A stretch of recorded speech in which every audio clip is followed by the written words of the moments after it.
ফেসবুকে content monetization পাওয়ার জন্য ফেসবুকে যেভাবে আবেদন করতে হবে, প্রথমে আমরা ড্যাশবোর্ডে যাব। ড্যাশবোর্ডে যাওয়ার পরে একটু নিচে আসব, ঠিক আছে। একটু নিচে আসার পরে টুলসে টাচ করব।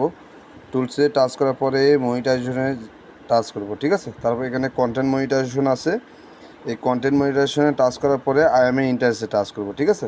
তারপরে আপনাদের হোয়াটসঅ্যাপে আমি একটা ইমেল লিখে দেবো, ঠিক আছে। ওই ইমেলটা কপি করে এখানে পেস্ট করবেন। পেস্ট করার পরে উপরে এই যে প্রোফাইলের লিঙ্ক দিবেন, পেজ হলে পেজের লিঙ্ক দেবেন, ঠিক আছে। আর সবার শেষে যেটা ইউরোর নাম লেখা আছে, ওখানে আপনার ওই পেজে বা আইডির নামটা লেখার পরে এখানে সাবমিট করে দেবেন ফেসবুকের কাছে। এইরকম সাবমিট করলে ফেসবুকের কাছে অটোমেটিক আবেদন চলে যাবে, ঠিক আছে, কন্টেন্ট মনিটাইজেশন পাওয়ার জন্য। তারপরে ফেসবুক এই